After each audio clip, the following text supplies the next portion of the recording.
Coaches, today on the channel we're going to talk about preparing for a short season of spring football here in North Carolina and what issues I think we may or may not have and how we're going to address them. Welcome to Air Raid Nation.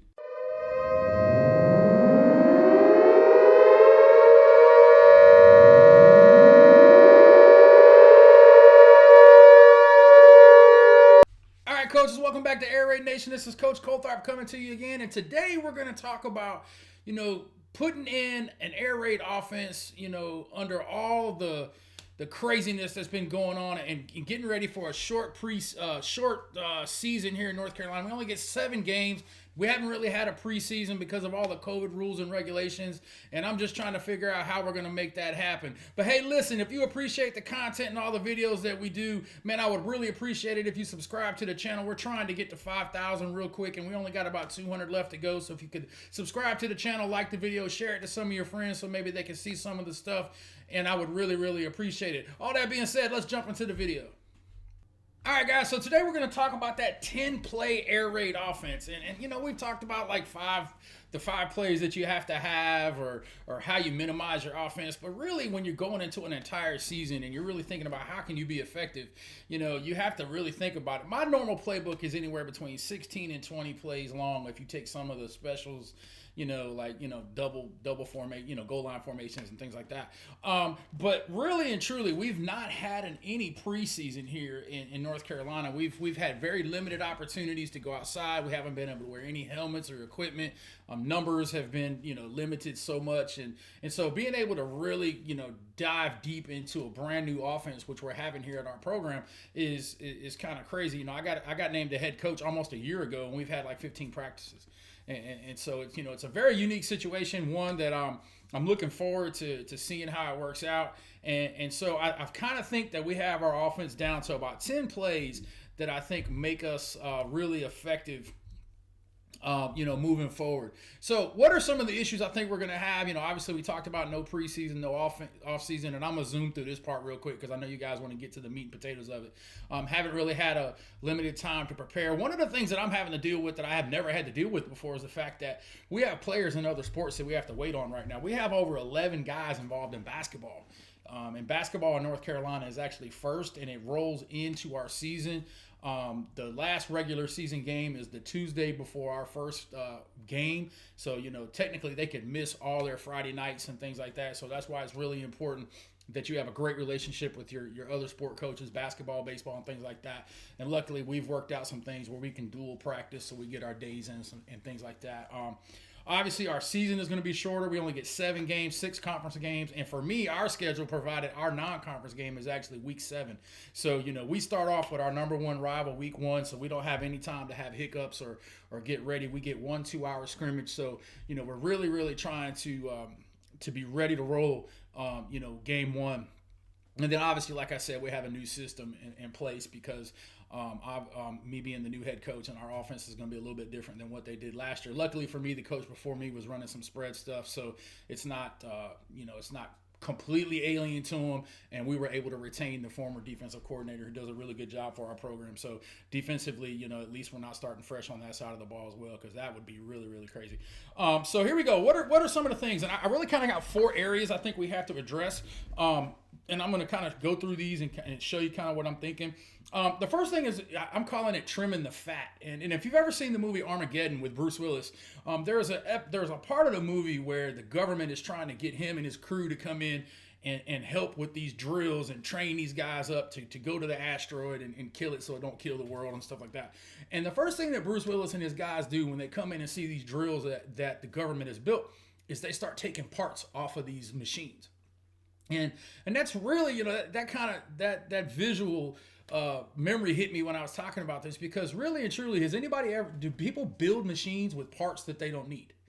Does a car have parts in it that it's not necessary for it to operate? And that's kind of what he does. So they go in and they start taking all this stuff and they get all the way down to the meat. they've trimmed all the fat off, and it's like going to the butcher when you have a rack of ribs and having them clean it up for you real good, or if you're really good, you clean it up yourself because you don't want that silver skin, which makes it tough and stuff like that. So really wanted to trim the fat, take all that stuff off, and that picture of that scene in Armageddon kind of really went to me. So what I wanted to ask myself is, what plays in our system attack the same areas? And one of the ones that came to mind pretty quickly was sail and Y corner. And you're saying, well, one of them's quick and one of them's drop, coach. I get that. But keep 4 verts in the back of your mind as we talk about this. All right, so if you come over here and you look at sail, it's going to hit between 10 and 12 yards over in the in kind of that 9 quadrant. If you're one of those guys, defensive guys who chart areas of the field, so you got 1, 2, 3, 4, 5, 6, 7, 8, 9. It kind of hits over in 9. Same thing with our 8 call. It's going to hit about 12 yards over into the 9 quadrant. For me, 8 is such a beautiful play. I don't really call sail a lot, but I looked at those two and I said, if I'm trying to hit 9 quadrant, how can I hit 9 quadrant the most efficiently with the least amount of plays? And one of those, the thing that came to mind is, okay, we're gonna keep corner and drop sail.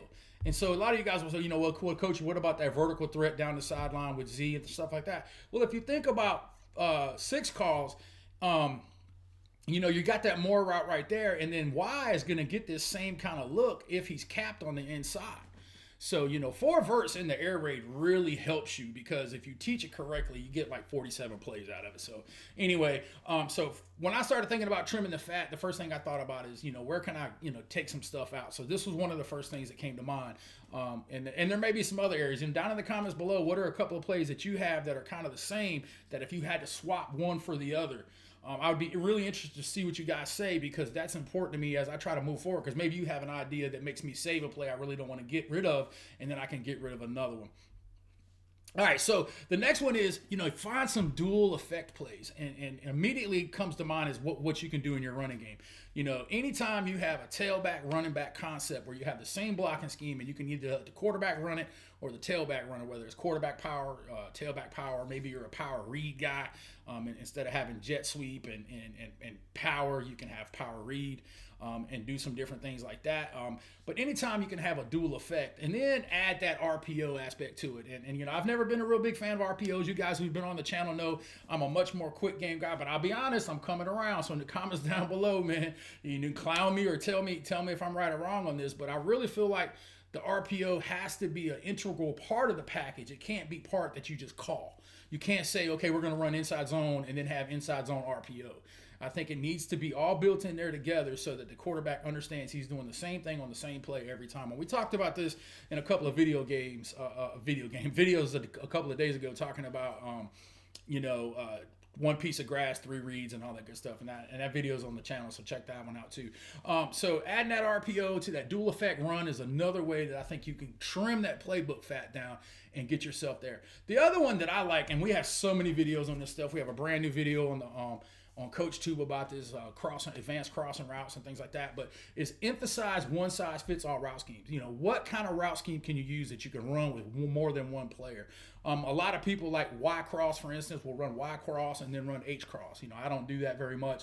But shallow in essence, and a lot of people have liked the way that I teach shallow with those bubbles. And like I said, go on the channel, there's a ton of videos on that. But once you teach those 5 bubble concepts and you can run shallow, you can run it with every player, and it doesn't take a whole lot of time, because those guys understand just get to that place and everything else. So now you have 5 or 6 or 7 passing plays, bang for your buck right there.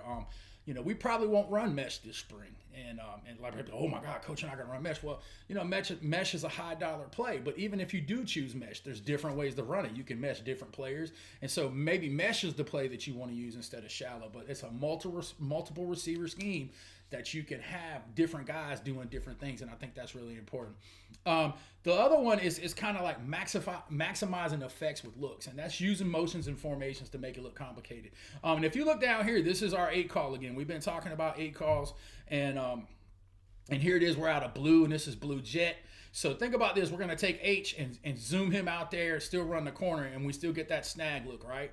And the one thing you always got to remember, in the air raid, H and R are always interchangeable. So, if H does one thing to the left, if you send him to the right, he's going to do what R does to the right. And then when R goes back, he'll do what H does to the left.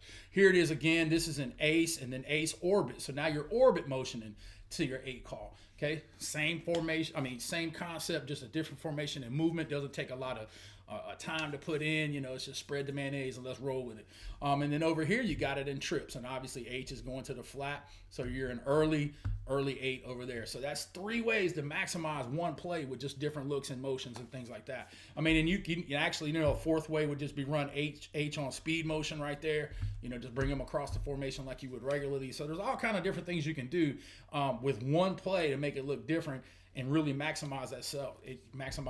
So I think that's really important. So just to kind of, like I said, dropping plays is a tough decision. There's a lot of things that, like for instance, we'll probably drop hitch flat because we're not going to throw it a lot. We'll throw stick more than we'll throw stick corner more than we'll hitch flat. And the reason why we can afford to drop hitch is because we throw screens so much. We'll throw fast screens over there. So we can attack that area, that 3 area with the fast screens a lot better. Than hitch, and that's less practice time for us, and that's really, really important. The other thing, go back and look at how you call stuff. Things that I've dropped out of my offense a long time ago were things like curl, because I just never called it. I'm not a big sail guy anyway, so it wasn't really hard for me to say, hey, I'm probably not going to run sail. You may be a sail guy, that may be your stuff. Mesh may be your thing. So figure out what you call and figure out where your 9 or 10 plays are going to come from. Because it's all about cost-benefit analysis. What can you practice effectively? And here's the big thing. Sum up the whole video with this part right here. You have to be extreme air raid in your philosophy. Okay, and once again, if you're new to the air raid is not about throwing the football. Okay, air raid is about having a small playbook that you have efficient, directed practices designed around where you're doing the same thing over and over every day until you finally get to that magic rep. Okay, so you have to be really extreme in that process as you cut these plays down to 9 or 10 plays. And what I'm going to do over on our Patreon channel, patreon.com/92Meshgroup during the season, we start February 8th, is I'm going to share highlights from our season and stuff over there. So each week I'll upload a video about some of the things that we're doing, and then we'll kind of comment and come back and look at this video here and say, hey, listen, this is week 1 of this. These are the problems we have. So if you're a Patreon member over there, not only will you get all the other stuff, the extra hidden videos on the channel, on the website and all that other stuff, but you also get to follow me as we go through our 7-game season. We'll do some different things, and I'll share some practice schedules and stuff with you with that. So if you want to do that, you can do that. Also, if you're a channel member, you'll get a couple of little things from the season as well. So just check that out. All right, but hey, listen, guys, I really appreciate you coming over to the channel today, and as always, spin it to win.